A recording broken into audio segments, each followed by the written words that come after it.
Vale, moltes gràcies.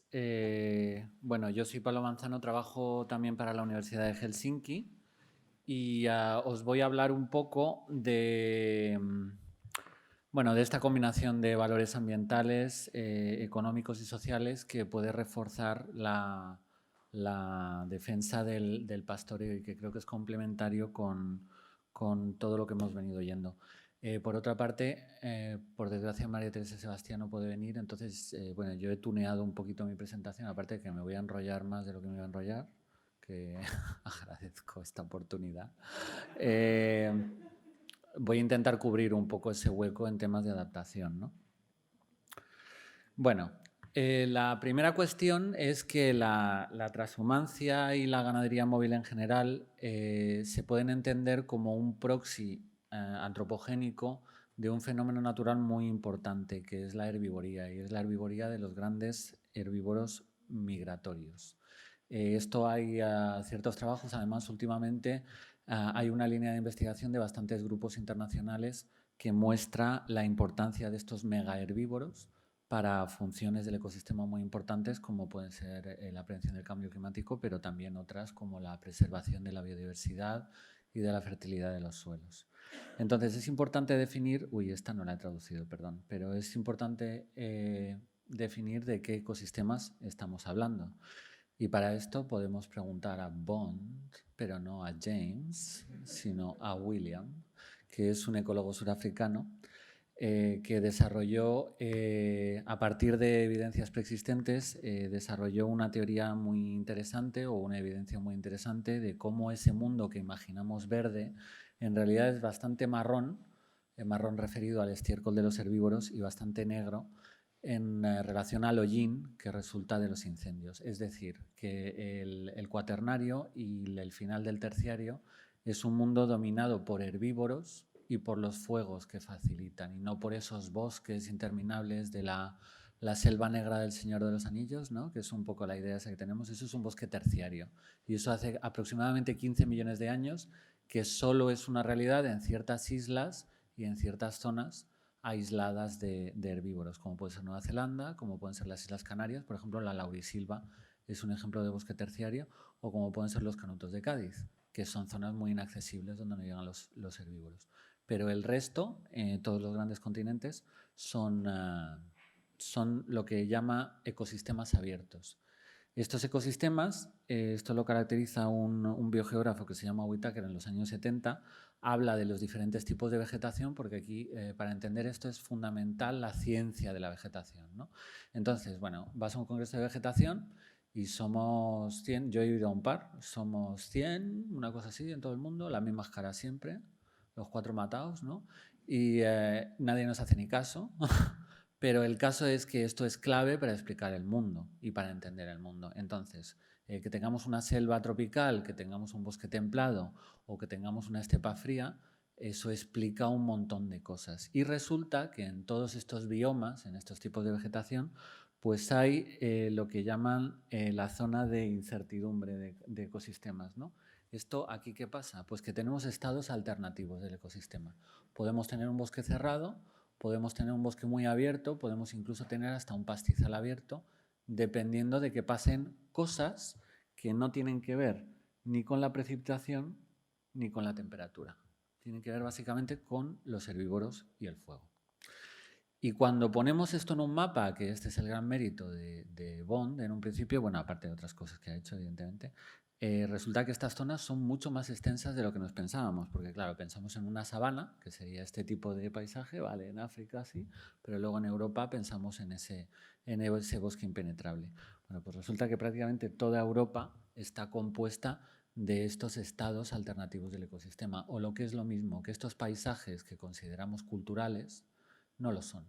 Son paisajes naturales y son paisajes del final del terciario y principio del cuaternario. Y otros que son mucho más así, como puede ser el este de China o el este de Estados Unidos. Esto se le dices a alguna gente lo del este de Estados Unidos y parece que has dicho una blasfemia, pero en realidad es lo que dice la ciencia de vegetación. Y lo que es importante, hay consenso entre los científicos de la vegetación sobre esto. No es que haya una facción, ¿vale? Que esto pasa pocas veces.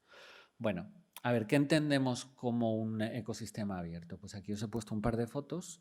una de Cabañeros, que es el Serengeti ibérico, que lo llaman, y otra de Masai Mara. Y hay dos coincidencias, bueno, hay una coincidencia de paisaje fuerte, ¿no? Tenemos una zona de llanos, este es el norte de Masai Mara, ¿vale? Que está un poquito más cerrado que zonas más al sur, pero que, para que veáis, las zonas de pastizales son zonas llanas, donde hay muy poca pendiente, y luego en el momento en el que te subes a una loma, como es aquí, o estás a la vera de un río que digamos que causa un poco de pendiente, ahí la leñosa ya compite más, porque básicamente las raíces fasciculadas de las gramíneas forman un tapiz que a la leñosa le resulta difícil de atravesar. Entonces es en las zonas con un poco más de pendiente donde vamos a tener formaciones boscosas. Con esto os quiero decir que no es que tengamos una mezcla perfecta y homogénea de árboles, arbustos y pasto, que son los tres elementos que hacen de un ecosistema abierto completo, sino que hay una segregación espacial, hay rodales, hay agregaciones de estos tipos de vegetación. Entonces, ¿quién ha mantenido esta vegetación? Bueno, pues durante todos estos últimos 12-15 millones de años que os decía, lo han mantenido básicamente una serie de animales que son las siluetas negras que ya no están. Porque el ser humano que evoluciona en África y algo también en el sur de Asia, el Homo erectus y tal, pues aquí estos animales que están en verde, que son los que han sobrevivido, son los que han tenido la oportunidad de coevolucionar con el hombre, porque si no, ¿por qué un animal de 6 toneladas iba a tener miedo a un animal de 70 kilos? No tiene ningún sentido. Pero sí tiene sentido porque, bueno, somos lo que somos. Entonces los elefantes nos tienen miedo. Pero os podéis imaginar que cuando los primeros humanos llegaron al continente americano y vieran los primeros mastodontes, que eran todavía más grandes que los elefantes africanos, pues obviamente a los elefantes africanos no les tenían miedo.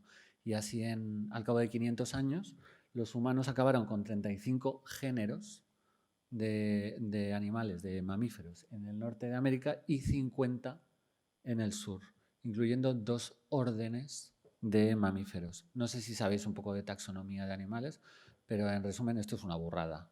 O sea, para que os hagáis una idea también, este es un paper un poco más actual, un poco más que artístico, donde podemos ver que hay una evidente relación entre el tamaño de aquellos que se han ido y el tamaño de aquellos que han pervivido. Y además voy a contar una cosa curiosa con esto de la coevolución.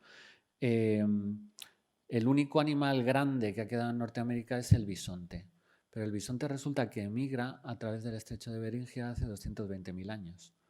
Es decir, que no se puede considerar tampoco una especie netamente norteamericana. Probablemente había ya desarrollado cierta precaución ante humanos y eso es lo que le salvó de la extinción durante el evento de extinción del principio del Holoceno, ¿vale?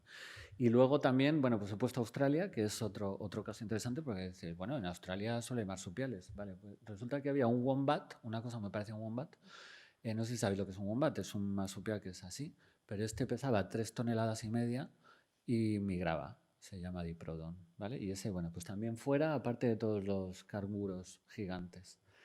Y esto tiene relación, bueno, porque al final hay debate en qué ha sido el clima o los humanos. Bueno, evidentemente los cambios climáticos del Cuaternario, con las glaciaciones y los interglaciales, ponen a lo mejor en una situación un poco complicada a veces las poblaciones de animales. Pero el único interglacial en el que ha habido estas extinciones masivas ha sido en el Holoceno. Porque hay un factor más que es el humano. O sea que podemos considerar estas extinciones como la tormenta perfecta entre presencia de humanos y variación de condiciones climáticas. Así pues, podemos empezar a rebatir esa idea preconcebida que hay de que la influencia humana está restringida a algunas zonas y que tenemos una abundancia de paisajes prístinos. Esto es un estudio del año pasado donde, bueno, básicamente si entrásemos en detalle a explicar los colores, básicamente concluimos que la práctica totalidad del planeta, salvo las zonas más frías y más áridas, están modificadas por los humanos de una manera u otra, y más aún si consideramos la influencia de esos megaherbívoros que, por ejemplo, en la tundra y en la taiga los hemos eliminado y luego básicamente nos hemos ido de allí porque allí vive muy poca gente. Y esto tiene una relación muy directa con la densidad poblacional, ¿no? Somos muchos. Bueno, Afortunadamente, para la biodiversidad y para la funcionalidad ecológica existe una cosa que se llama paisajes culturales. Esto es la cañada real conquense, que es de las pocas que está en uso, como comentabas tú, cerca de Almagro, que además es una maravilla para hacer estudios. Ahora veremos por qué, pero básicamente porque es una vía en uso que atraviesa paisajes agrícolas muy intensificados, entonces es un laboratorio natural, y esto es una dehesa del norte de Córdoba. Entonces, con sus perfecciones o imperfecciones, por ejemplo, aquí falta el estrato arbustivo, pero sí que tienen una similaridad bastante grande con estos otros paisajes naturales. Y entonces eso es lo que aporta ese gran valor a los paisajes culturales. Ahora bien, habréis visto en el mapa anterior que había ahí mucho proboscidio, ¿no? Mucho pariente de los elefantes. Los elefantes son un bicho que tiene mucha importancia en estudiar estas consideraciones porque hacen esto, tiran árboles abajo, ¿vale? Y bueno, pues ciertos manejos culturales con animales mucho más pequeños pues provocan lo mismo. Ahora bien, ahí se está rascando el culo, está la pregunta de por qué los elefantes tiran ¿por qué los elefantes tiran árboles abajo? Bueno, pues hay paleontólogos que dicen es que no tienen los dientes como para, por ejemplo, el oxodonte africano, el elefante africano de sabana, no tiene los dientes como para estar comiendo hierba. Este es un animal de matorral, no tiene la capacidad de tirar árboles abajo, pero luego tú contrastas los datos y eso es una línea de investigación que tengo abierta y bueno, pues ves que hay una correlación entre presencia de elefantes y no solo a pequeña escala, que ya se ha medido, sino también a gran escala y presencia de ecosistemas abiertos. Entonces, os he puesto el vídeo este gracioso del elefante porque al final los elefantes no es que tiren los árboles abajo para comérselos o para impresionar a una hembra o para rascarse el culo, sino porque pueden. Es un bicho de 6 toneladas y puede. Ya está, es un desbrozador natural y no hay más. Y entonces, en el momento en el que falta ese animal, pues esos paisajes están cojos. Y los paisajes ibéricos y los paisajes europeos y los paisajes de Norteamérica están cojos porque no hay proboscidios. Y la forma que tenemos de compensar eso, bueno, esto es importante porque digamos que hay una guerra, los paisajes abiertos surgen, o los ecosistemas abiertos, estos dos estados alternativos del ecosistema surgen porque hay una guerra entre la parte herbácea, que es la azul aquí, bueno, no, la roja aquí, perdón, y la parte de árbol, ¿no? Ahí hay una lucha y eso tiene como consecuencia pues que haya unas transiciones drásticas de paisajes forestales, como pueden ser la selva de la cuenca del Congo hacia la sabana este africana o la selva del Amazonas hacia los llanos de Colombia y Venezuela. Y lo que mantiene ese balance es el fuego y sobre todo estos desbrozadores naturales, que además se da la curiosidad de que las sabanas más húmedas, que son las que están más cerca de la selva, tienen una hierba muy pobre en nutrientes, porque tienen una relación carbono-nitrógeno muy desbalanceada. Entonces al final necesitas no herbívoros que coman, sino herbívoros que desbrocen. Son estos elefantes, ¿vale? Y como esos elefantes ya no están en la mayor parte del mundo, pues hay una cosa que se llama pueblos indígenas, que primero se dedicaban a quemar el paisaje para crear pasto, para tener más herbívoros silvestres que cazaban para básicamente tener carne, que eso se ha visto, bueno, se teoriza con que sería así hace miles de años, pero desde luego se ha visto en poblaciones, en muchas poblaciones de cazadores-recolectores recientes, desde el Chaco hasta los aborígenes australianos, pasando por muchos otros. Y luego en el Neolítico, pues resulta que aparecen los pastores que hacen algo muy parecido, ¿no? Y ahí también es donde engarza, bueno, pues todo este tema que yo creo que está yendo a más, sobre todo por los incendios forestales, de las quemas controladas que ahora echamos de menos de los pastores, ¿no? Que es esa transformación del paisaje y que también se hace porque a través del manejo cultural, un animal de 50 kilos, como puede ser una oveja o una cabra, tiene un resultado en el ecosistema parecido al de un animal de 6 toneladas. ¿Vale? Y yo creo que esto es importante, el entender que la pérdida de diversidad biológica la compensamos en los resultados en el paisaje mediante diversidad cultural y mediante manejos. Y los manejos son bastante importantes, ¿vale? Son bastante importantes porque tenemos que tener en cuenta, además, con esto que decía de los incendios, que se pone mucha fe en la capacidad, por ejemplo, del bosque de almacenar carbono. Y aquí vemos que el bosque, por ejemplo, el bosque templado, no tiene tanto en el suelo. Vale, es verdad que tiene mucho carbono, mucho almacenamiento de carbono, pero hay bastante en zonas aéreas. Y si lo comparamos con los pastizales, por ejemplo, que son... Uy, espero que sí he girado.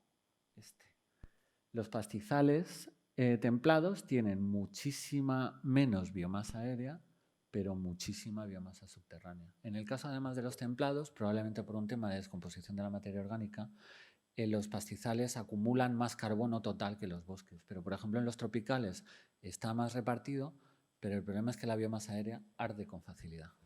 Entonces, el carbono que se mete en el suelo está almacenado de forma mucho más segura.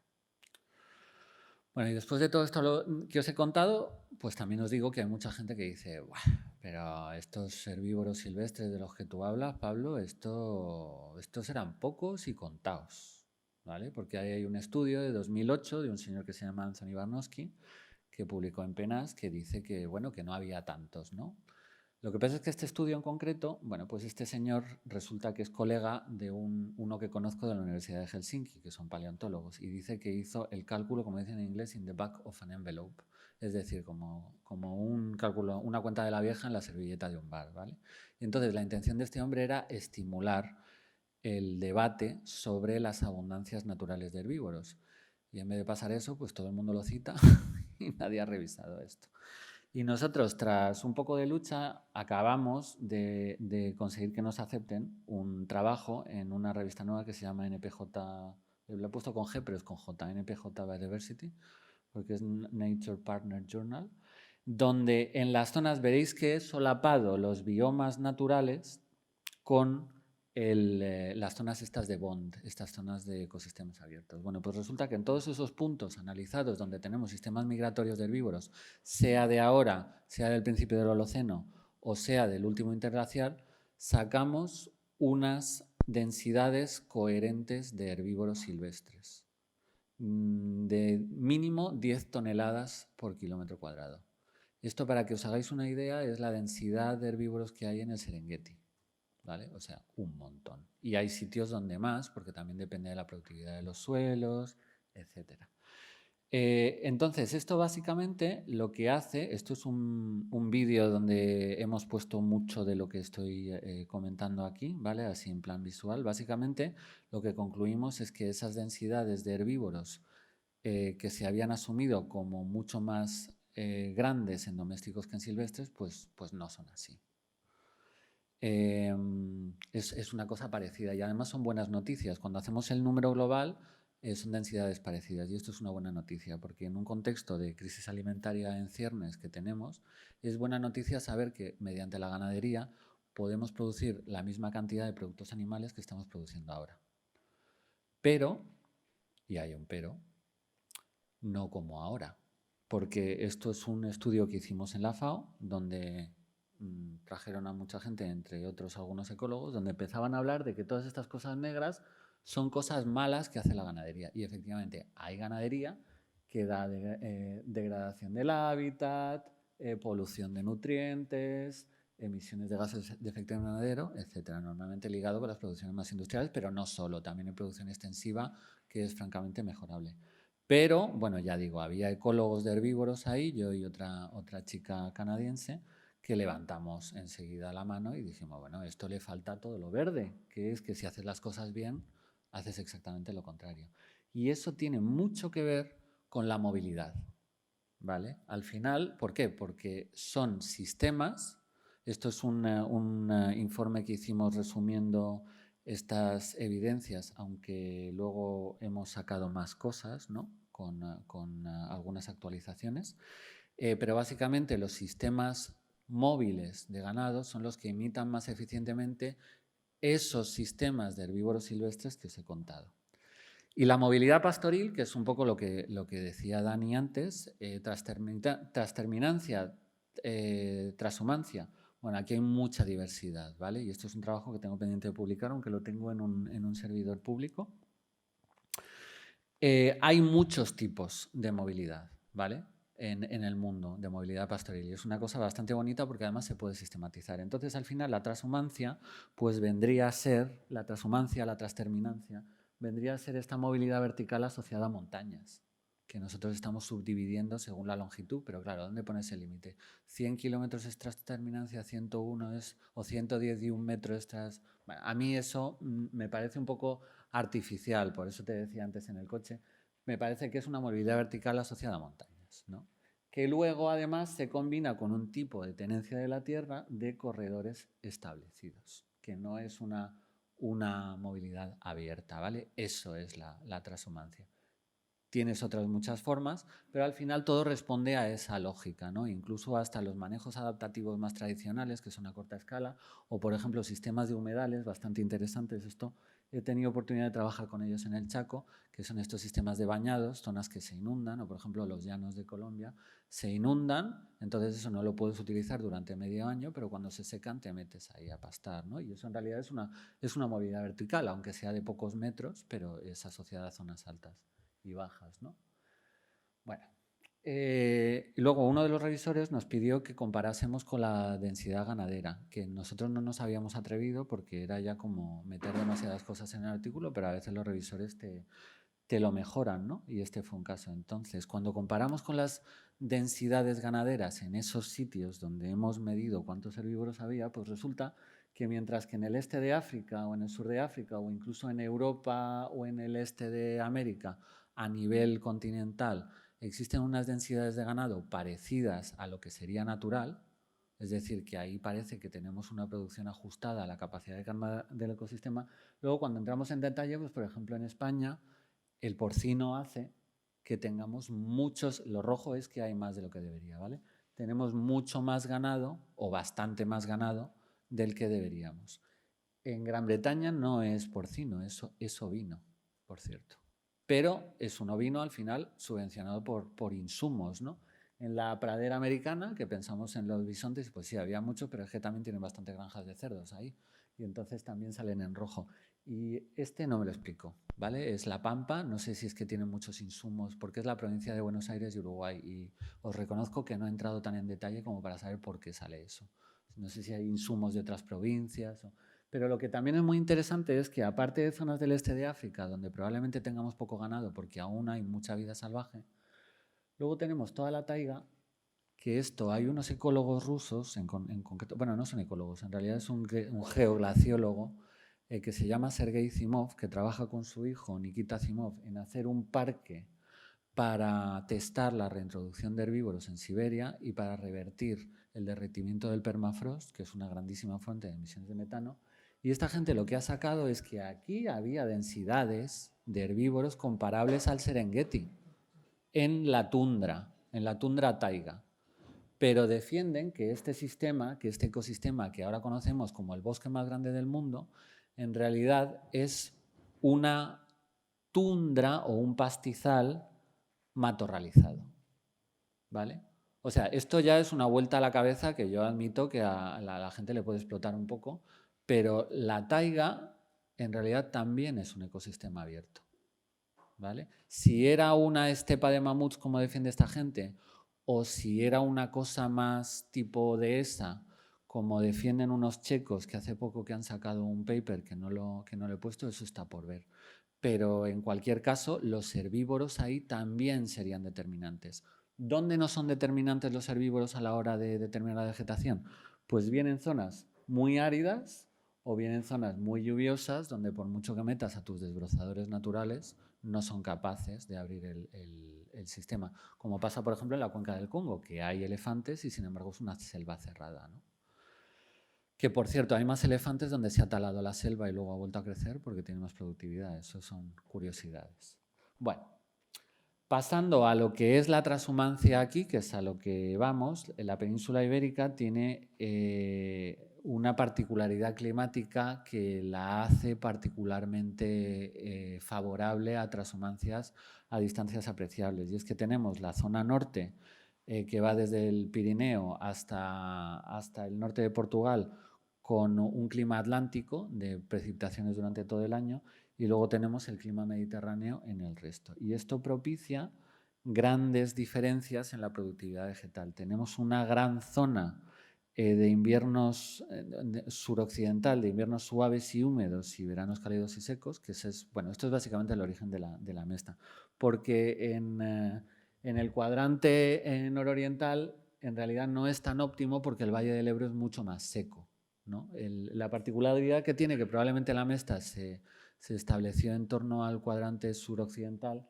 es porque tienen inviernos muy húmedos, que a lo mejor no nos parece por el cliché que tenemos de Andalucía, pero por ejemplo en la Sierra de Aracena llueve mogollón. Lo que pasa es que llueve sobre todo en invierno. Y Sevilla tiene precipitaciones bastante fuertes. Lo que pasa es que solo en invierno, primavera y otoño.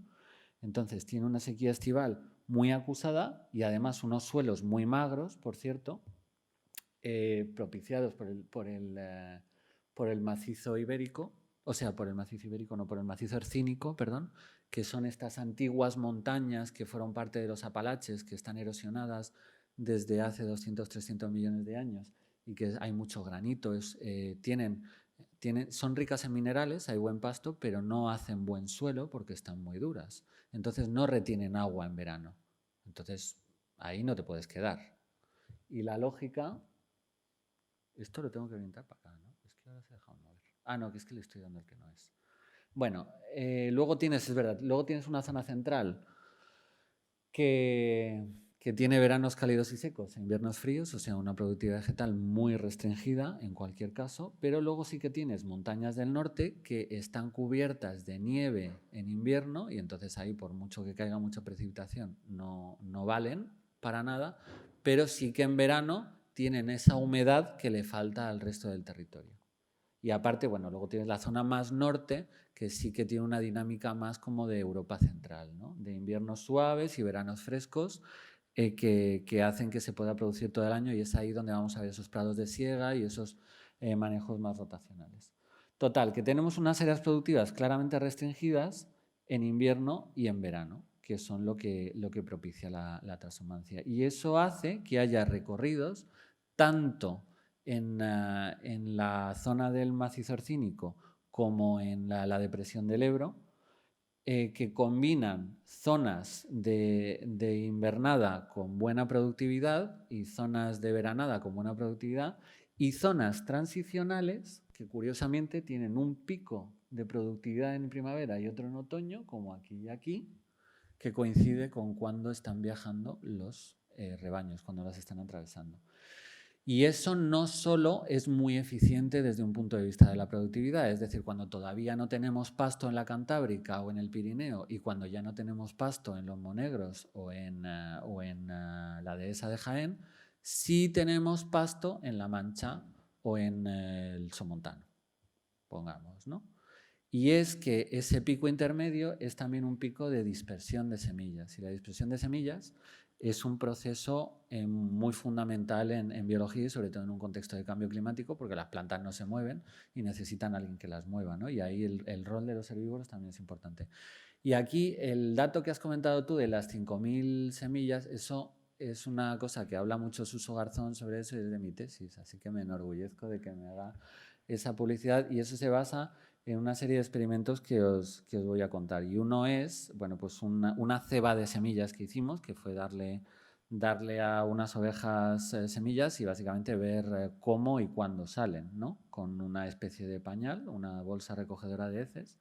Y entonces ahí veíamos no solo esto lo hicimos con semillas de matorral, no solo el tiempo medio, sino que además había fenómenos de dispersión a larga distancia. Había algunas semillas que salían mucho después.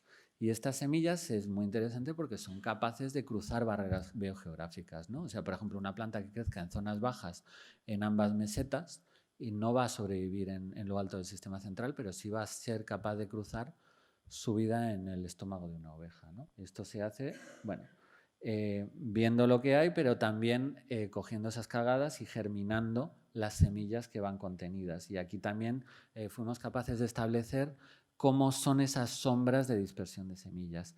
Y aquí viene otra cosa muy interesante, y es que mientras que en invierno y en primavera apenas hay dispersión, cuando esas ovejas se están moviendo en las cañadas, que es a final de la primavera y luego al principio del otoño, todavía, aquí es el gran boom de semillas, pero luego al final del verano todavía hay semillas en el campo porque la lluvia todavía no las ha tumbado y todavía hay dispersión. Entonces, ambos recorridos, más el de primavera que el de otoño, pero ambos recorridos están moviendo muchísimas semillas. En concreto, en el de primavera es ese dato de las 5.000 ovejas, de las 5.000 semillas por oveja que sacamos en este otro experimento, donde, porque este que os he enseñado de la sombra de dispersión era unas ovejas estantes, donde monitorizas cuántas semillas están dispersando a lo largo de todo el año, pero luego es interesante ver en la práctica en qué se traduce. Y bueno, pues analizamos una transhumancia a pie en ese recorrido, es precisamente la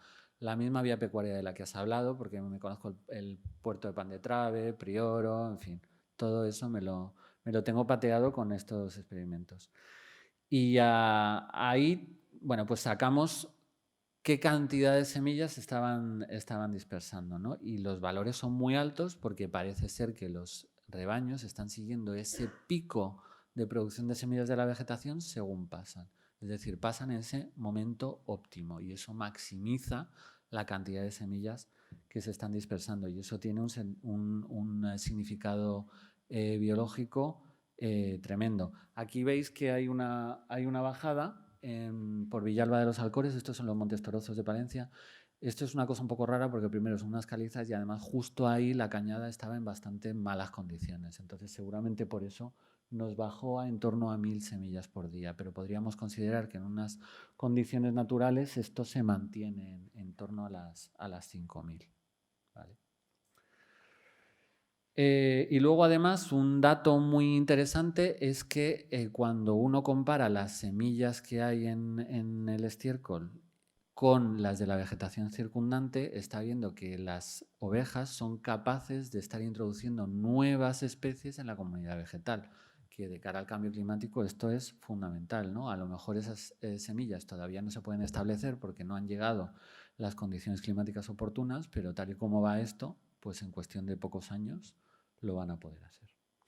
Bueno, también analizamos la epizocoria, que es la dispersión por adhesión. Y aquí básicamente lo que hicimos fue colorear unas semillas y pegárselas a las ovejas y luego ir midiendo cómo se despegaban, porque claro, obviamente no te puedes hacer los 400 kilómetros que hicieron de recorrido viendo a ver dónde se han caído, pero es más práctico contar cuántas quedan y las que faltan, pues obviamente es que se han caído. Ahí me tenéis contando a los mansos, porque obviamente a las ovejas no hay manera. Los mansos ya dicen que las ovejas son tontas. Los mansos me olían a la distancia y salían corriendo al otro lado, menos este que era un bendito. Y aquí tenéis la imagen de las semillas pintadas en colores bien cantosos para que se vean. Y bueno, mediante unas regresiones lineales, que tampoco os voy a aburrir, pero básicamente, aunque describen una curva, eso matemáticamente no se hace así, se hace con rectas de regresión. Entonces, bueno, pues es una curva logarítmica que describe este fenómeno. Al principio se caen la mayoría de las semillas, pero luego hay otras que se quedan agarradas durante mucho tiempo. Y bueno, dependiendo de la semilla, vimos que había algunas que se agarraban mejor que otras. La Ordeum murinum es esta que los niños juegan a tirársela y a engancharla en la cebadilla, la que se enganchan en el jersey. Pero lo más interesante es que Plantago que es una especie a la que volveremos enseguida, no tiene estructuras en la diáspora que la ayuden a agarrarse, porque estas otras tres sí tienen, ¿no? Son las que he puesto antes, tienen ganchos, tienen pinchos, y de hecho es interesante que hay cierta relación entre estas adaptaciones y especies invasoras en el continente americano desde el continente europeo que seguramente habrían llegado con las ovejas que exportamos allí, ¿no? Porque viendo que se quedan ahí en la lana hasta que las esquilas. Sin embargo, el Plantago pues se queda ahí, y se queda ahí, o sea, va descargando semillas durante muchos meses. Entonces es una forma de dispersión para una planta que aparentemente no tiene adaptaciones a ello, pues bastante eficiente. Bueno, pues una vez que vimos que había dispersión, quisimos medir cuál es el impacto genético, porque a lo mejor era una cosa que no pasaba de ser una anécdota, ¿no? Por mucho que haya 5.000 semillas por día, en los pastos mediterráneos hay muchísimas semillas, porque básicamente se mueren en verano y sobreviven en forma de semilla. Entonces, a lo mejor es algo que en el pool genético no tiene efecto. Bueno, pues esto nos costó, porque de la idea a acabar el trabajo fueron más de 10 años, pero al final lo conseguimos. Y lo conseguimos en la Cañada Real Conquense, que ya digo que es un sistema ideal, porque este mapa describe, bueno, todo esto son cultivos intensivos y entonces tienes una franja de pastizal natural en uso que la cruza, entonces puedes aislar muy bien los factores de la matriz agrícola donde pues, no hay procesos dispersivos, salvo en a lo mejor pequeños pastos aquí que usan rebaños estantes, con el gran río de genes que es la Cañada Real. Y bueno, aquí esto es un poco abstracto, pero os lo puedo explicar. Básicamente medimos el coeficiente el FIS, que es un coeficiente de endogamia. La endogamia yo creo que la conocemos bien, sobre todo de los Austrias. Los Borbones no tanto, porque ahí siempre hay entrada de genes cripto, ¿no? Ahí escondida. Pero como los Austrias son así más germánicos, más ordenaditos, pues les salen cosas como Carlos II, ¿no? Entonces, bueno, pues aquí veis, esto es la vía pecuaria, esto es la matriz agrícola. Y como veis, los niveles de endogamia claramente están relacionados con la vía pecuaria, ¿no? He de admitir que hicimos el muestreo un poco mal porque tomamos demasiados puntos cerca de asentamientos urbanos. Y eso nos condicionó cosas, eso nos da información sobre las especies invasoras, que eso también es interesante.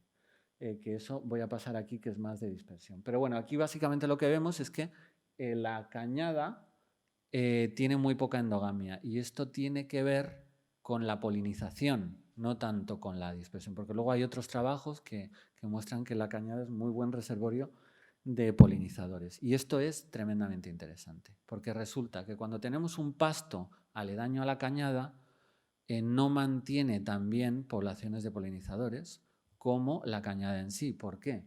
Porque un pasto aledaño a la cañada que está siendo usado por los rebaños estantes de la zona, ahí los animales están comiendo las flores. Mientras que en la cañada las flores no se las comen.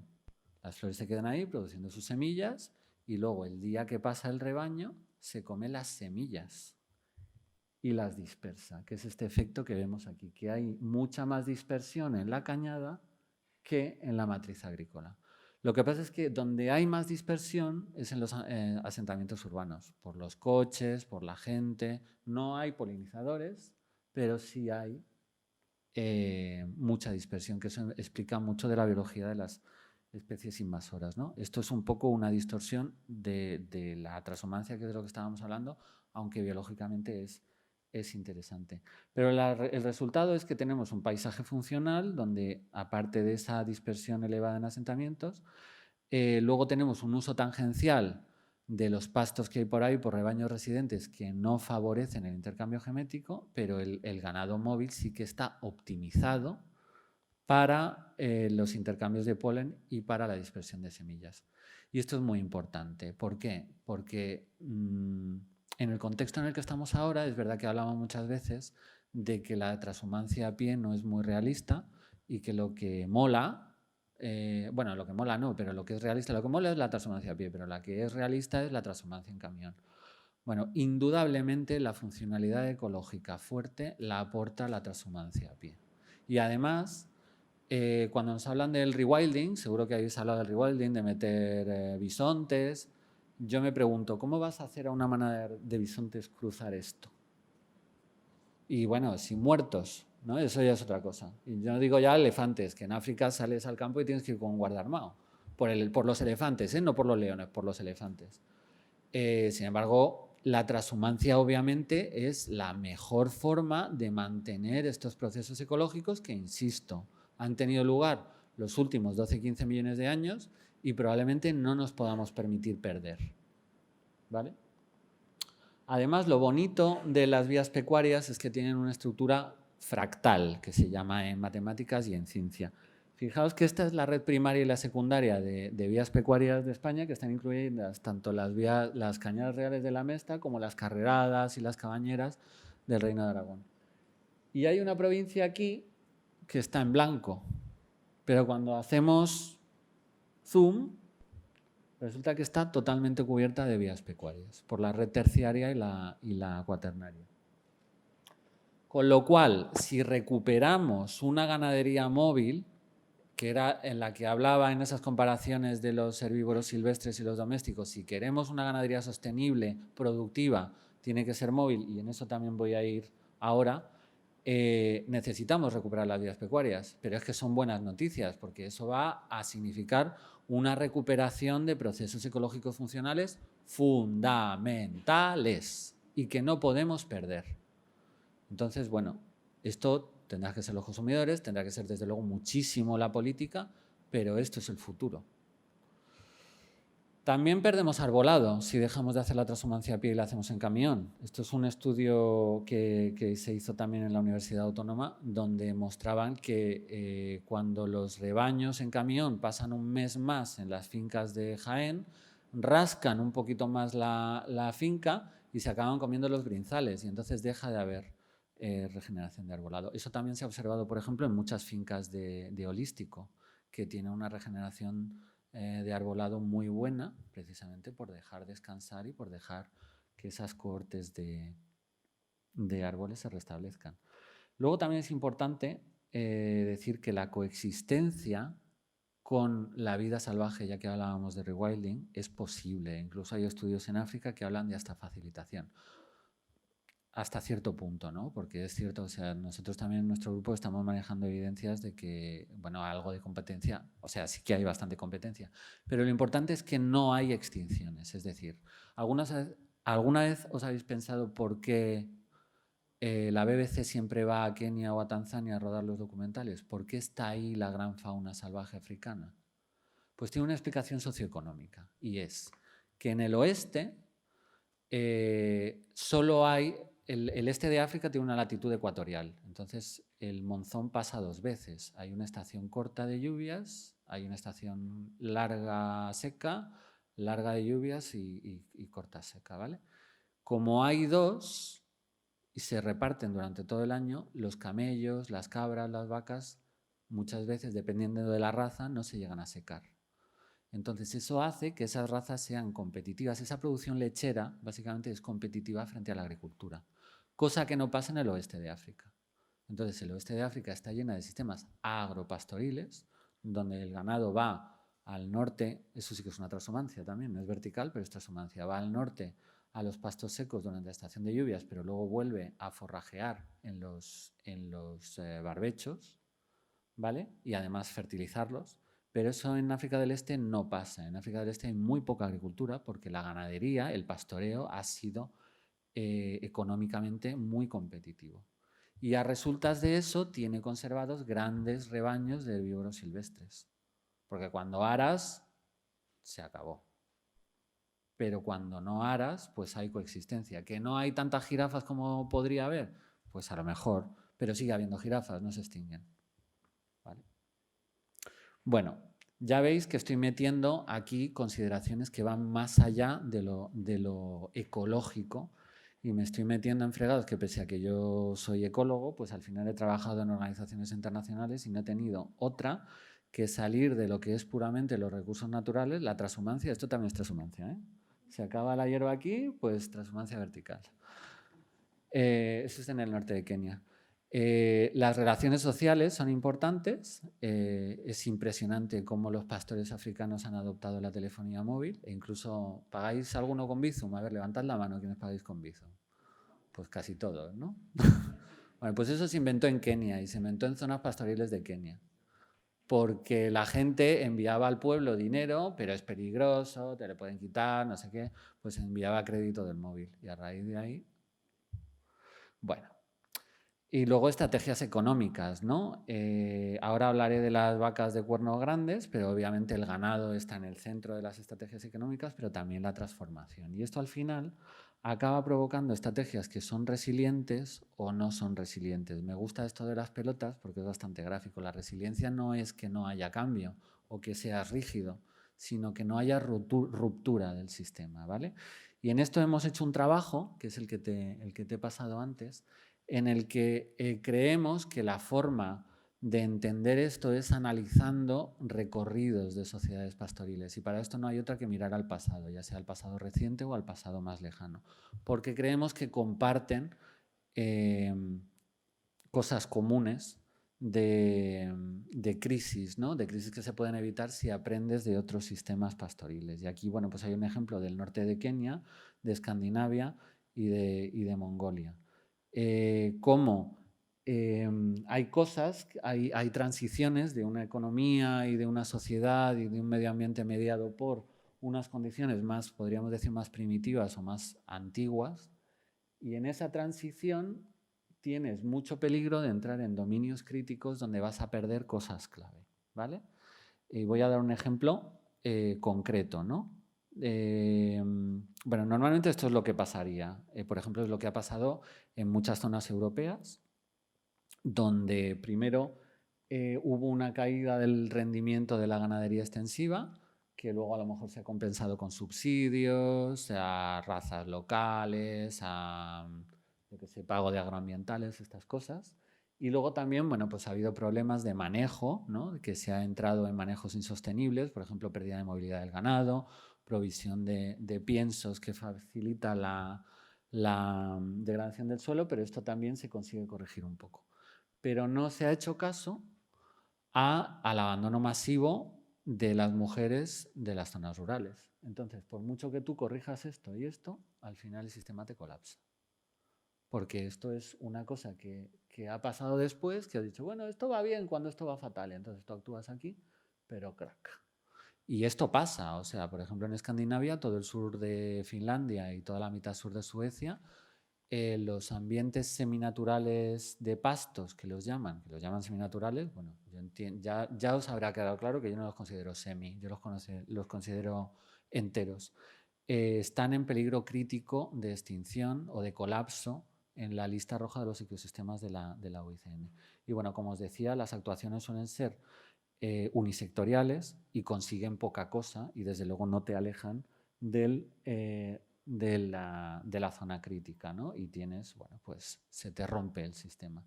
Sin embargo, si tienes una comprensión mucho más holística y sobre todo si la ves venir, es decir, aquí la cuestión social me va bien, pero voy a actuar porque sé que a la larga me va a ir mal por lo que he observado en otras sociedades, pues entonces consigues alejarte de estos factores críticos y consigues cosas como, por ejemplo, en la línea verde, evitar extinciones de plantas o de recursos forrajeros, o en la línea verde, evitar la pérdida de conocimiento tradicional importante, como puede ser manejo trashumante, o como puede ser elaboración de quesos, que siempre ha estado muy ligada a la mujer rural, y eso a su vez te impacta en lo económico, porque si no tienes quesos locales, que yo sé de pueblos, por ejemplo en Cantalojas, en Guadalajara, hay mujeres, pero de otros pueblos que se han ido casando con los hombres de allí. El queso de Cantalojas, había un queso de Cantalojas y ya nadie sabe cómo se hacía, porque todas las mujeres que lo hacían se fueron y eso, adiós, nunca más. Bueno, pues eso es obviamente una oportunidad perdida, ¿no? Entonces, así podemos lograr intervenciones mucho más efectivas, ¿no? Y como decía, esto tiene que usar indicadores del pasado y además es bueno que tenga procesos participativos. Voy a dar unos cuantos ejemplos de las ventajas de hacer estas evaluaciones un poco más holísticas, ¿vale? Un caso típico que me he dado de bruces con él en Kenia y en África en general, pero yo he trabajado en bastantes países de África, es que esto de las vacas de los cuernos grandes, que habréis visto a veces por la tele, muchos antropólogos lo consideran una obsesión. Es como una especie de pornografía de las vacas, ¿no? Cuanto más cuerno, mejor. Y es por una cuestión cultural, dicen. Bueno, pues resulta que cuando le preguntas a un fisiólogo, resulta que estas razas de vacas justo salen en zonas muy húmedas y muy cálidas, donde, que lo has comentado también, hay problemas para disipar el calor. Y el calor es probablemente el factor principal de pérdida de productividad en sistemas ganaderos tropicales. Entonces, estas vacas tienen estos cuernos que tienen irrigaciones sanguíneas que son como las orejas del elefante. Entonces, cuanto más calor hace, más grandes son los cuernos. Bueno, pues resulta que al final los pastores no eran tan idiotas, ¿no? Seleccionando el ganado. Luego te viene el enterado de la agencia de cooperación que te mete una vaca que no tienen cuernos y al primer año extraordinariamente cálido se mueren. Clásico. O por ejemplo que tienen las patas cortas, porque uy, qué patas más largas, esto para qué es un desperdicio. Claro, luego cuando te tienes que mover 500 kilómetros porque hay sequía donde estás, bueno. Luego, el tema de la degradación del suelo por el manejo, ¿no? Pues se suele ver mucho, ahora hablaba de los agrónomos como héroes, ahora como villanos, ¿no? Esto es que está mal manejado, esto es que hay que arreglarlo. Bueno, pues esto pasa en Oriente Medio, esto ha pasado en el Mediterráneo, esto pasa en Escandinavia y el factor común, si lo analizas desde el punto de vista de la política y de la economía, es que estás empezando a meter subvenciones a los piensos que te están incrementando la cantidad de animales que hay en el territorio y entonces eso, bueno, pues tiene varias consecuencias. Más pisoteo, aunque haya mismo consumo de forraje, y, por ejemplo, también el desarrollo de la acidosis en el rumen, ¿no? Cuando das cebada, el rumen se acidifica y el animal tiene necesidad de ingerir más fibra para compensar esa acidificación y salivar. Entonces, todo el destrozo que hay ahora mismo en los cinturones de esparto del norte de África tiene que ver con la importación de cebada barata, por ejemplo en Argelia, con dinero del petróleo. ¿Vale? Ahí además es curioso porque ahí los pastores tienen bastante palanca política, digamos, entonces lo que le han pedido al gobierno pues es piensos baratos. Y desde un punto de vista individual les ha venido muy bien porque incrementan su capital, pero desde un punto de vista colectivo ha sido pues bastante catastrófico, ¿no? Llevando a la degradación de todo ese cinturón. Y luego hay otro tema en el que me voy a explayar un poco más, que es cuando ciertos análisis económicos ligados con el análisis de ciclo de vida, con la huella ecológica, no tienen en cuenta la ecología, ¿vale? Seguro que habréis oído hablar de que las vacas son las mayores culpables del cambio climático, seguro. Además, hablan de pedos sin saber que las vacas eructan metano, no lo peen. Pero bueno, esto se deja muchas cosas, ¿vale? Pero si vamos al registro fósil, es decir, si miramos atrás, vemos que un viejo conocido de los paleontólogos, que es el Drías reciente, que es básicamente una época cuando estábamos saliendo de las glaciaciones, donde recaemos en el frío, resulta que coincide con esa matanza de mamíferos que os he hablado en el continente americano, que habría reducido la cantidad de metano en la atmósfera de los 750 partes por 1000 millones que teníamos en el momento de la Revolución Industrial, que es justo además la misma cantidad que teníamos al inicio del Neolítico.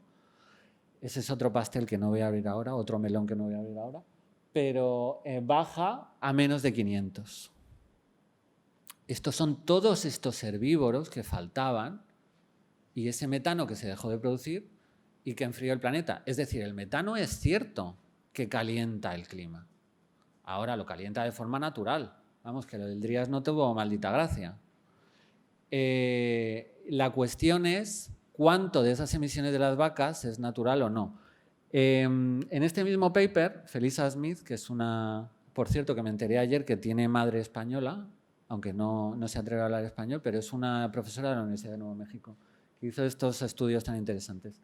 Decía que aquí, en la extinción de los bisontes de la pradera americana, que también fueron como 50 millones, y luego la rinderpest, que también acabó con un montón de bóvidos en el continente africano, la peste bovina, perdón, no se nota en la asignatura del metano y puede ser porque rápidamente otros herbívoros, porque no ha sido una extinción tan dramática como la de Norteamérica, es decir, porque otros herbívoros han sido capaces de rellenar ese nicho rápidamente, y eso es importante, que esos nichos se rellenen rápidamente, pues un poco como ha pasado en Chernobyl, ¿no? Que Chernobyl se vacía en el año 86 y en torno al año 2010 parece que ya tenemos una cantidad de herbívoros que es la capacidad de carga de los ecosistemas. 25 años no es nada. Como decía Gardel, 20 años no es nada. Entonces, si quitamos las vacas y las ovejas y las cabras de los ecosistemas pastados para mitigar la emisión de efecto invernadero del metano que creemos antropogénica, no vamos a conseguir gran cosa porque hay un montón de herbívoros silvestres, bueno, claro, en África más, porque es donde están los gremios de herbívoros más concentrados. Ojo, no solo estoy hablando de ñus, estoy hablando de termitas también, que son muy potentes emisores de metano. Entonces no vamos a conseguir gran cosa. En España es un poco diferente, o en la península ibérica es un poco diferente, o en Europa es un poco diferente, porque nos hemos cargado a muchísimos herbívoros, ¿vale? Entonces no va a ser una cosa tan eficiente. Y de hecho hemos hecho pruebas, hemos hecho una revisión de la huella ecológica de la transhumancia, ¿vale? Esto es comparado con ganadería estante, esto es en la conquense también, ¿vale? Esto es en camión y esto a pata, ¿vale? A pie. Entonces, bueno, pues al final, sorprendentemente, las diferencias entre transhumancia en cuestión de gases de efecto invernadero, insisto, en otras cosas ya lo he dejado claro, pero en cuestión de gases de efecto invernadero, la transhumancia en camión y la transhumancia a pie no tienen grandes diferencias. Es verdad que la transhumancia a pie tiene un poco más de gas de combustible fósil, de CO2 de combustible fósil, por la elaboración de piensos y no tanto por el transporte, porque al final el transporte es poca cosa, pero sobre todo porque necesitan más pienso. Pero en términos estadísticos es poco diferente, sobre todo porque la mayor parte de la huella es por el metano. Ahora bien, fijaos que pese a todo, la transhumancia tiene una huella de metano mucho más pequeña que las ganaderías estantes. Esto no es por otra cosa que porque la transhumancia es mucho más productiva. Pues son animales que viven en una eterna primavera, entonces en vez de producir un cordero cada 2 años, me parece que era un cordero cada año y medio, es como 1 al año o 1,5 al año, una cosa así. O sea, tienen mucha más productividad, tienen más longevidad los animales, las madres tienen más longevidad pese a que paren más, porque cogen menos enfermedades, porque tienen menos mortalidad, porque están comiendo pasto verde permanentemente, que eso también ayuda a bajar un poco el metano, ¿vale? Entonces, es económicamente más productivo. ¿Qué problema tiene? La mano de obra.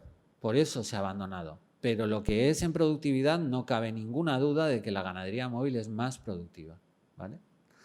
Luego, además, cuando comparamos esta asignatura de gases de efecto invernadero con otros sistemas, pues llama la atención de que además de ser menor emisión, es que esa emisión tiene mucho menos combustible fósil, tiene mucho menos CO2, que es el CO2 el mayor culpable del cambio climático, independientemente de que este metano sea biogénico o sea antropogénico, ¿vale?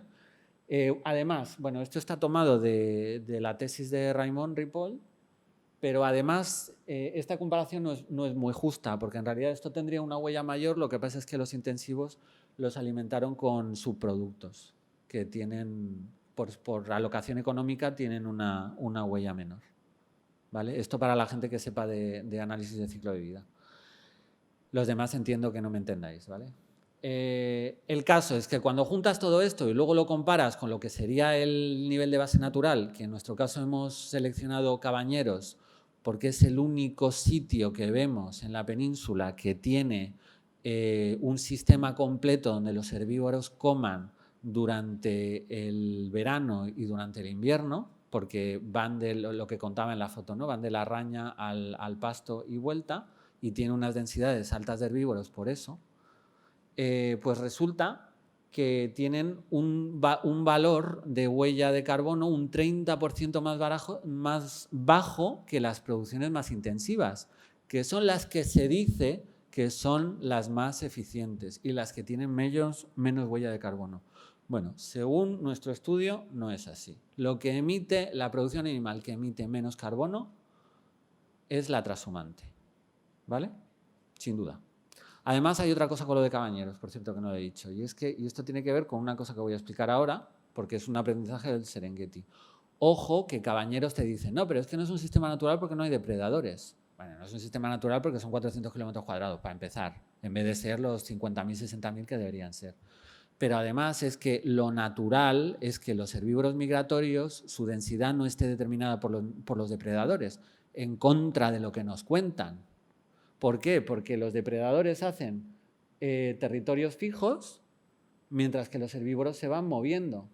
Entonces, cuando los ñus están en la paridra del Serengeti, que está aquí, que es una zona bastante seca, los leones se ponen hasta arriba de ñu, ¿vale? Ya no pueden más de comer tanto ñu. Pero luego los ñus se van. ¿Qué determina la densidad de leones? La densidad de ñus cuando no hay ñus, no cuando hay, ¿vale? Por eso al final la densidad de ñus en el Serengeti está fijada por la cantidad de hierba, como en Cabañeros, ¿vale? Bueno, y aquí os voy a avanzar algo que a lo mejor no debería porque no está publicado, pero creo que la ocasión lo merece, que es una comparación de esto mismo, pero entre el Parque Nacional de Serengeti y la zona de Loliondo en Tanzania, que es una zona eminentemente ganadera, ¿vale? De masáis, básicamente. Y ahí lo que hemos comparado es cuánto se emite por hectárea en un sistema o en otro. Recordad que esto es un sistema con un gremio de herbívoros mucho más completo y, bueno, además es que el Serengeti mide 25.000 kilómetros cuadrados. Entonces, bueno, pues ahí sí que hay espacio suficiente para migrar, ¿no? Entonces, probablemente nos saldría en Cabañeros, si tuviera unas condiciones más así, con uros y con más sitio, probablemente se acercaría a eso. ¿Y qué sacamos? Bueno, pues sacamos que las emisiones de metano en el Serengeti y en Loliondo, cuando hacemos una media de diferentes métodos que hemos usado, son iguales. O sea que ese CO2, ese metano, perdón, o esa emisión de gases de efecto invernadero que Tanzania se está contando en sus inventarios como antropogénica por lo que pasa en el Serengeti, por lo que pasa en Loliondo, resulta que corresponde con el nivel de base natural. Resulta que si Tanzania decide vaciar el distrito de Ngorongoro de ganado para mitigar emisiones de gases de efecto invernadero, no va a conseguir nada. Y esto es muy fuerte, ¿vale? Porque esto da la vuelta a todo lo que se está diciendo de que las vacas tienen la culpa del cambio climático. Claro, con esta narrativa, pues luego te llegan los que, como en este trabajo en Nature Sustainability, que te dicen que hay que reforestar todo, porque el bosque es lo bueno, ¿vale? Y te dicen, aquí superpongo el bioma de Bond con los pastos que dicen que hay que reforestar, aunque bueno, tiene más miga, pero es para hacerlo fácil. Y veis que hay un solapamiento absoluto, ¿vale? Esta gente está interpretando que cuando tú cambias herbivoría, sea silvestre, sea doméstica, por bosque, estás mitigando el cambio climático.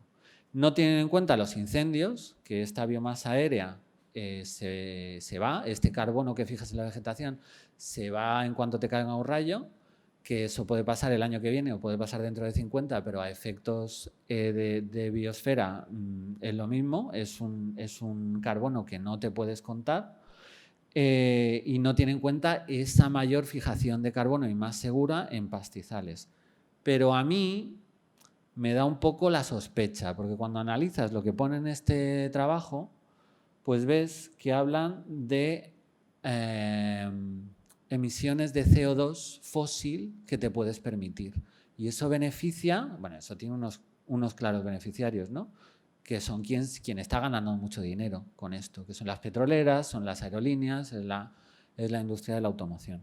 Y eso entonces hace poco sorprendente, pues que, por ejemplo, el gobierno de Noruega, no voy a hablar de los saudíes ni siquiera, el gobierno de Noruega el año pasado se saltó a la torera el foro de la ONU de discusión de cuestiones del sistema alimentario, que es el foro de la seguridad alimentaria, y montó una cumbre paralela donde se hablaba sobre todo de cosas de veganismo, porque es así, y dejaron a la... O sea, fue una cosa muy cantosa.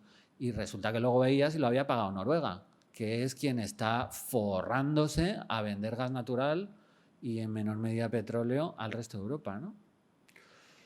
En fin, bueno, también como no ha venido María Teresa, quería hablaros un poco de adaptación y de la suerte que tenemos. Esto lo presentó David Attenborough en la última cumbre del clima. La suerte que hemos tenido en el Holoceno, porque por cosas de la vida hemos tenido una concentración muy estable de carbono en la atmósfera.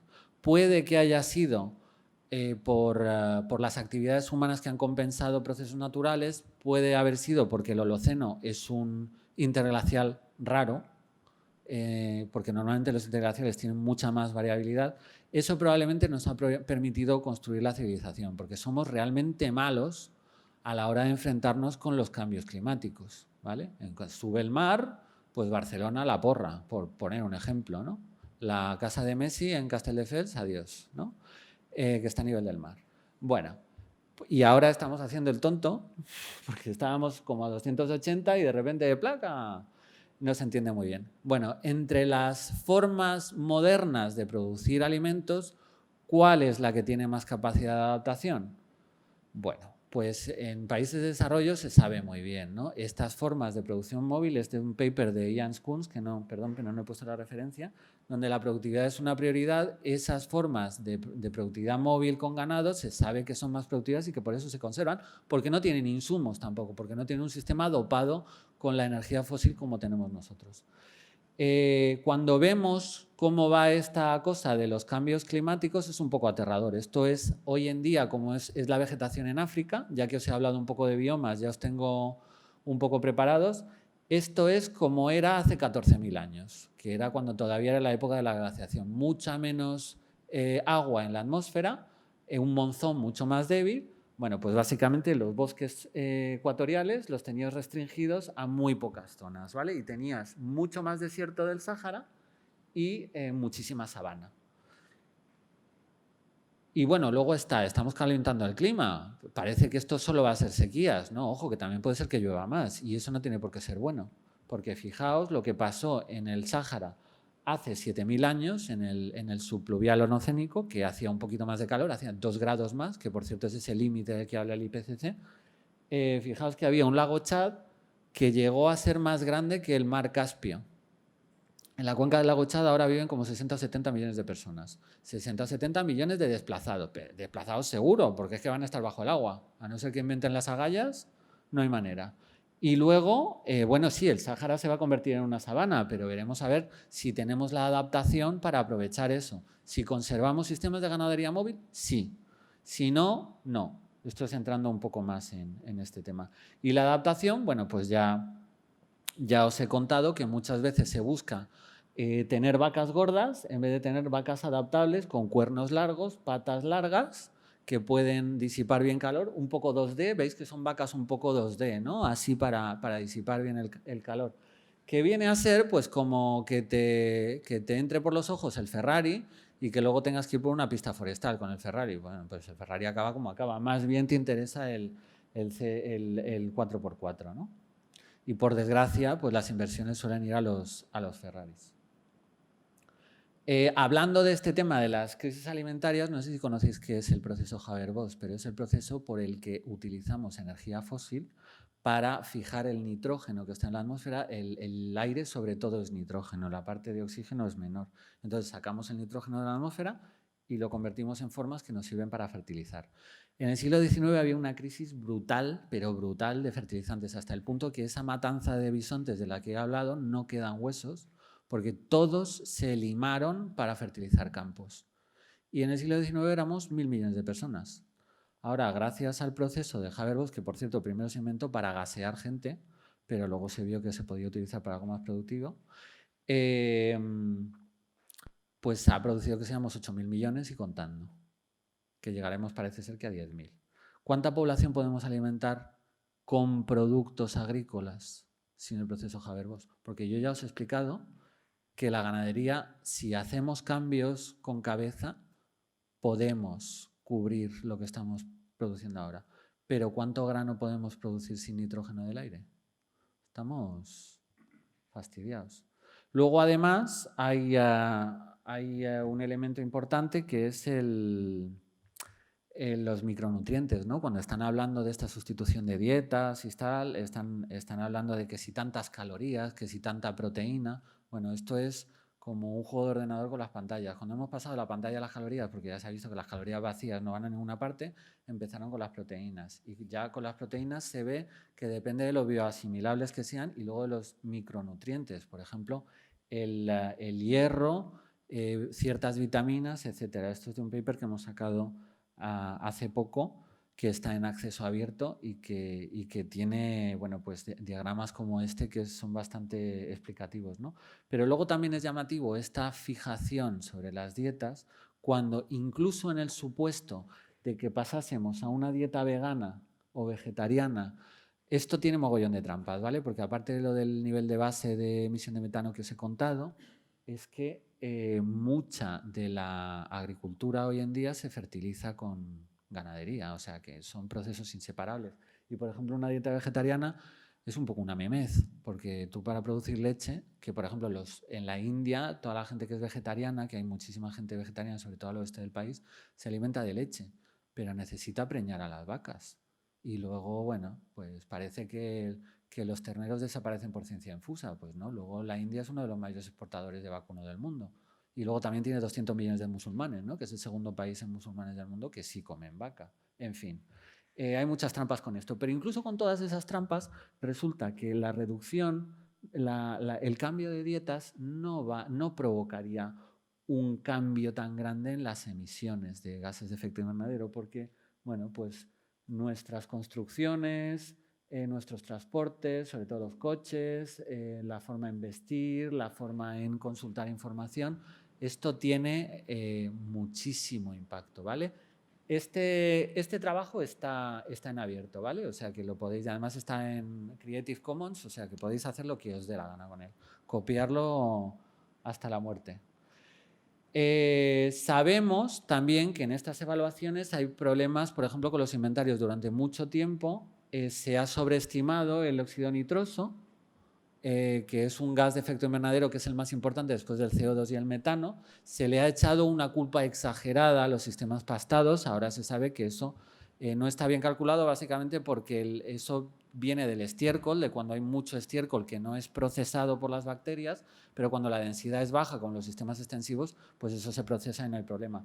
O también la menor vida del metano en la atmósfera en comparación con el CO2. Cuando tú emites CO2 fósil, eso se queda ahí, una fracción se queda por decenas de miles de años. O sea, que dicen que ese CO2 solo se puede retirar de forma geológica, ¿vale?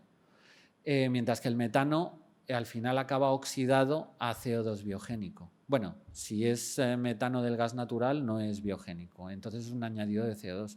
Pero para que veáis que ese poder calorífico tan intenso que tiene el metano tiene sus pegos. Entonces, hemos oído mucho, ¿vale? Y esto es importante cuando estamos hablando de transhumancia y estamos hablando de sistemas pastados, que la solución es compensar esas supuestas grandes emisiones con fijación de carbono en el suelo. Y es verdad que las buenas prácticas fijan carbono en el suelo y sobre todo regeneran ecosistemas.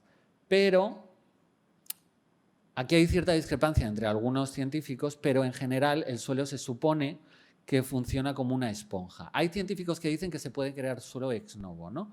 Pero en general funcionaría como una esponja que si tú tratas bien a la esponja absorbe carbono, pero hasta un límite.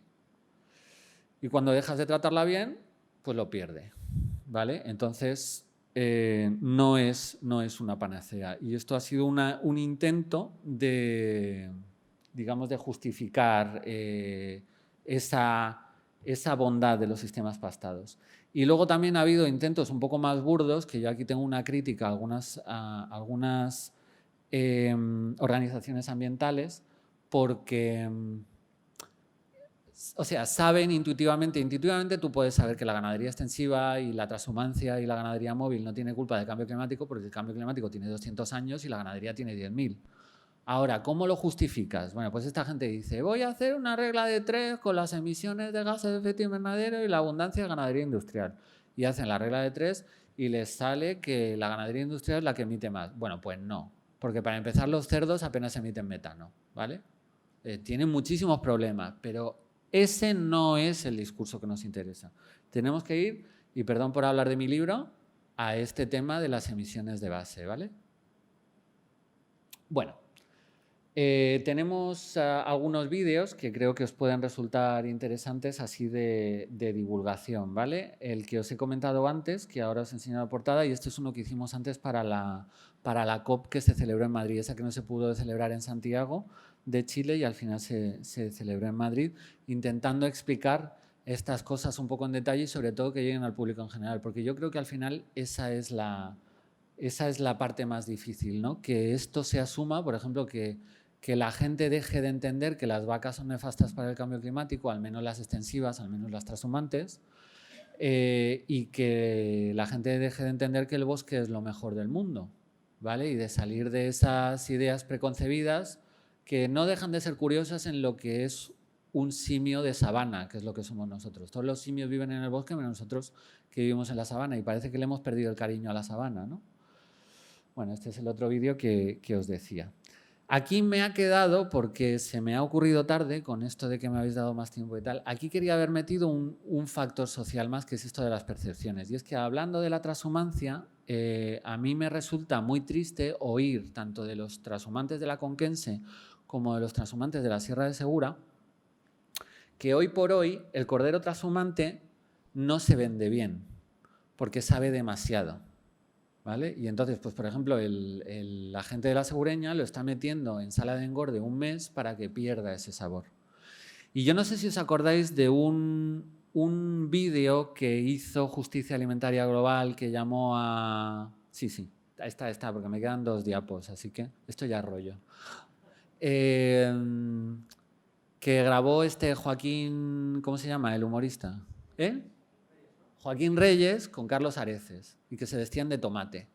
Entonces era una historia de amor entre 2 tomates, y Joaquín Reyes era un tomate de huerta y el otro era un tomate industrial. Es una cosa muy divertida, lo podéis buscar en YouTube o en Vimeo, no sé dónde está, pero es muy divertido.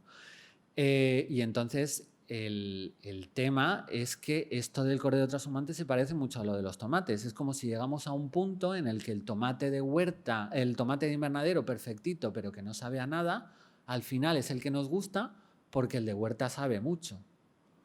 O sea, estuve en Baeza este agosto, a final de agosto, en un curso que dimos sobre la transhumancia, que a lo mejor es al que has ido tú y donde te contó Garzón lo de las semillas. Ah, bueno, pues será que es un bulo, ¿no? Ah, vale. Bueno. El caso es que, bueno, hicimos ese curso y el alcalde de Santiago Pontones, que es la cabecera de la transhumancia de la Segureña, nos invitó a una cata de cordero segureño finalizado en pasto, ¿vale? Y bueno, o sea, es que no os podéis imaginar, eso sabrá mucho, pero sabe a gloria. Porque además, por ejemplo, el perfil graso que tiene es de grasos muy insaturados, porque son animales que han hecho ejercicio, entonces no hay sebo. Es un poco como el principio del jamón ibérico de bellota, ¿no? Entonces es increíble que ahora mismo no estemos comercializando algo que tiene unos inmensos valores, como os he mostrado, aparte. O sea, es que no estás comiendo cordero, es que estás comiendo trashumante. Y ahí hay una iniciativa que a mí me parece muy interesante por parte del alcalde de Santiago Pontones de hacer una marca que se llama Trashumante, que yo creo que se está buscando la enemistad de toda la gente del cordero segureño, porque dicen que va por libre, pero claro, es que es la manera de sobrevivir. Y es que es cierto, como hemos comentado ya durante toda la mañana, que este es un problema de relevo generacional. Y solo va a haber relevo generacional si entra más dinero en el sistema. Entonces, tenemos que producir. Lo bueno es que es un sistema que ya está optimizado, ¿vale? Que ya produce mucho. Como os he mostrado, es un sistema muy productivo. Lo único que hay que hacer es saberlo vender, porque no hay que hacer cambios. Y hay que educar al consumidor, no solo en el sabor, que también, pero sobre todo en los inmensos valores ambientales que tiene esto, ¿no? Y yo creo que hay que generar los ingresos basándonos en toda esta información que está ahí, que ya está disponible, que yo desde luego estoy dispuestísimo a ayudar a compartirla y a trabajar para que esto se mantenga, ¿no? Bueno, ya está, ya se me acaba el rollo antes de tiempo.